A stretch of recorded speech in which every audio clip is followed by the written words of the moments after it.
Hi there, it's Mr. Alexander, and today I want to talk to you for about the next 15 minutes or so about simplifying radicals. We're going to solve 5 problems together. Here we go. First thing I want to talk about is distributing radicals. So we've got something like 2 root 7 times, in parentheses, root 7 minus 4.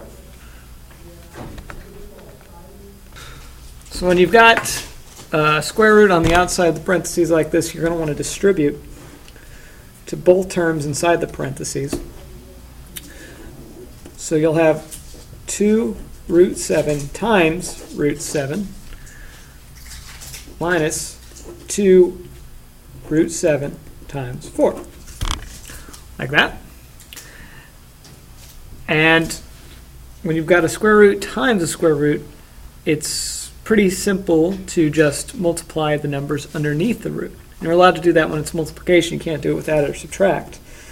But you can change that to 2 root 49, because root 7 times root 7 is 49.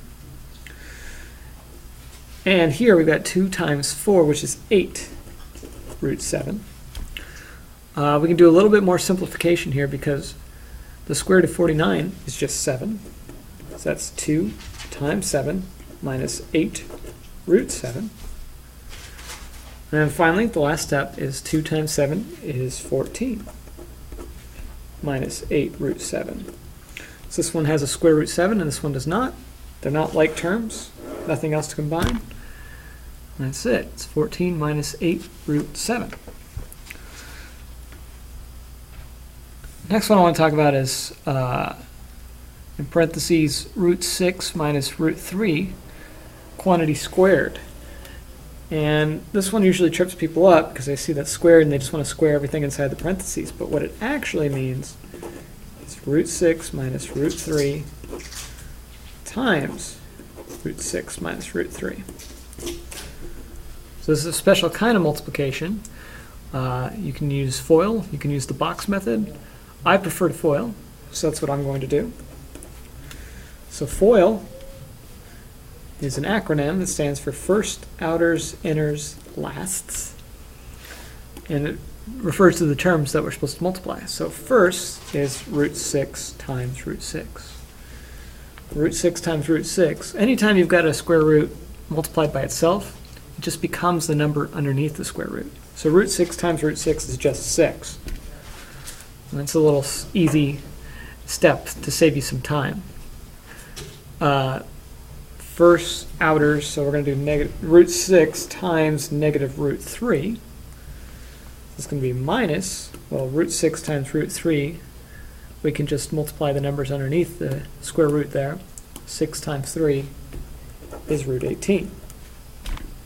First outers, inners, so we're going to have negative root 3 times root 6, which is what we just did, so that's also negative root 18.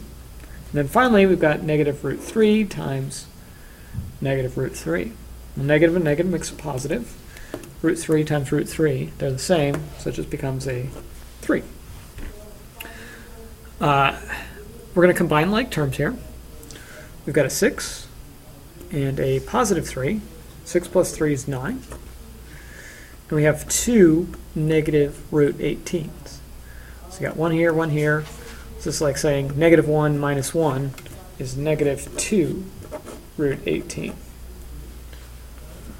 But you can simplify that root 18 a little bit. And the way I like to think about doing this is you're thinking of the ways to multiply 2 numbers to make an 18. So 1 times 18, 2 times 9, 3 times 6.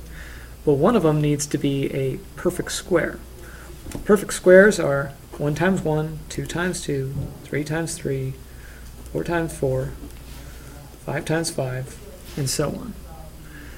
Hopefully you can see that 9 is a factor of 18, and it's also a perfect square. So we've got 9 minus 2 root 9 times 2. Well, the square root of 9 is 3, so we can just take that out front and multiply it to the 2. So square root of 9 is 3 times 2 is 6 root 2.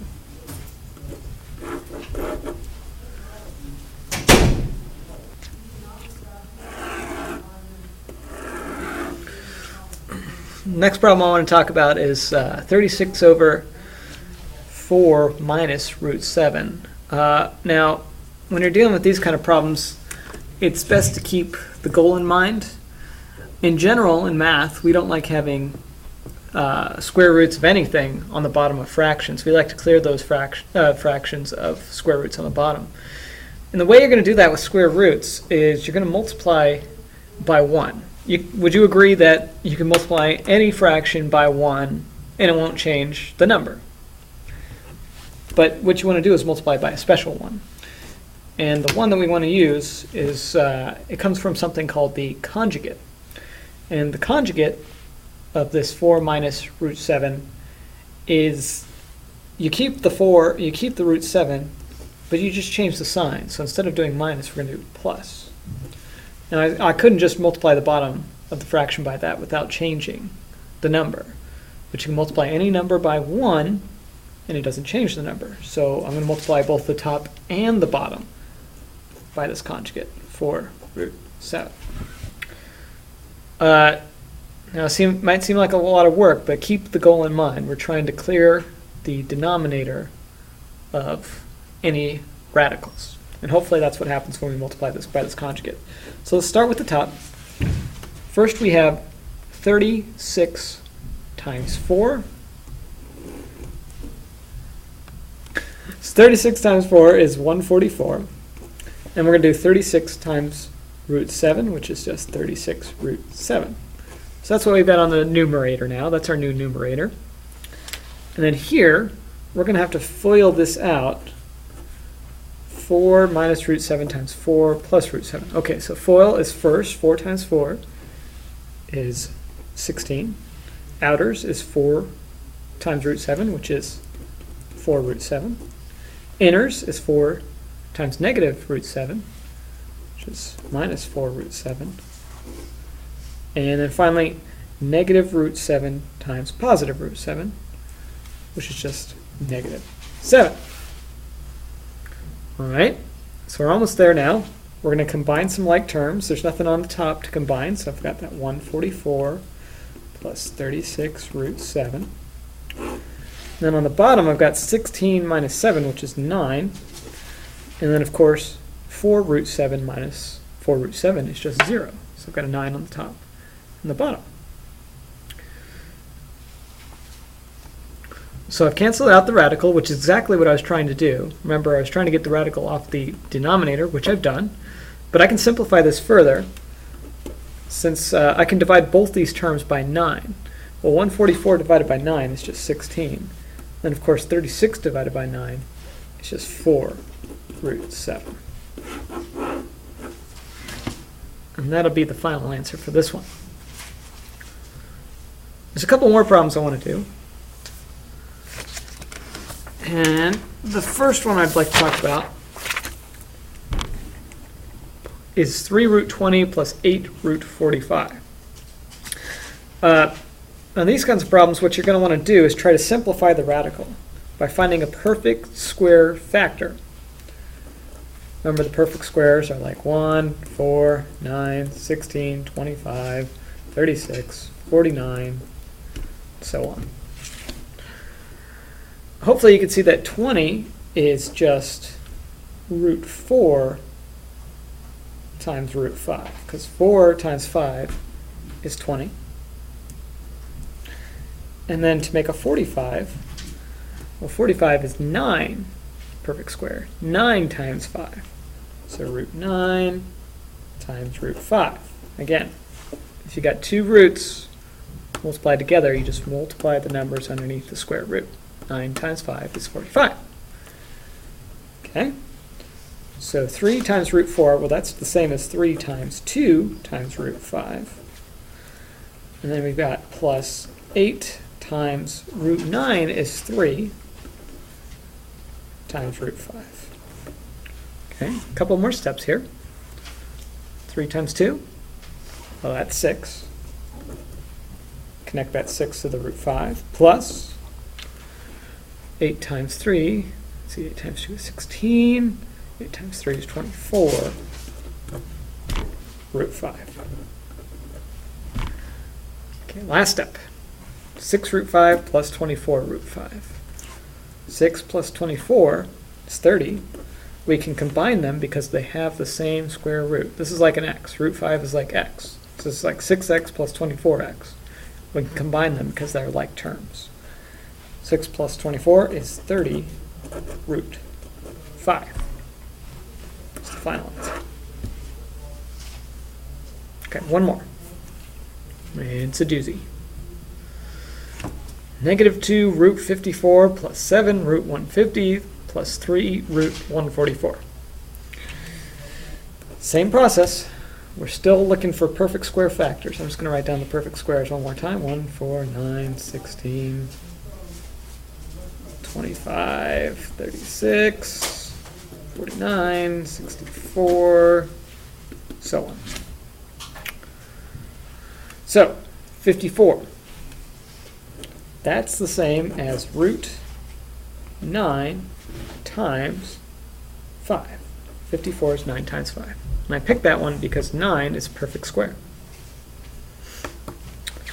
What about 150? How am I going to break up that 150? Well, I'm thinking for 150, we're going to take that 25, because that's going to be 25 times 6. Okay? We got 3 times, hopefully you recognize root 144. It's just 12. Square root of 144 is 12. Okay, we're going to do some simplification now. -2 times root 9 times root 5. Plus, see how I just broke up that square root? If you got multiplication underneath the square root, you can change that into 2 square roots. Nice little rule of algebra there. Root 25 times root 6 plus 3 times 12, that's just 36. Okay. All right, so root 9 is 3. -2 times 3 is -6. Root 5 plus root 25 is 5. So 7 times 5 is 35. Root 6. I got a plus 36 out here. Now we can combine like terms if there are any. I've got a root 5, a root 6, and a root nothing. This is like -6x plus 35y plus 36. There's no like terms here. This is the final answer.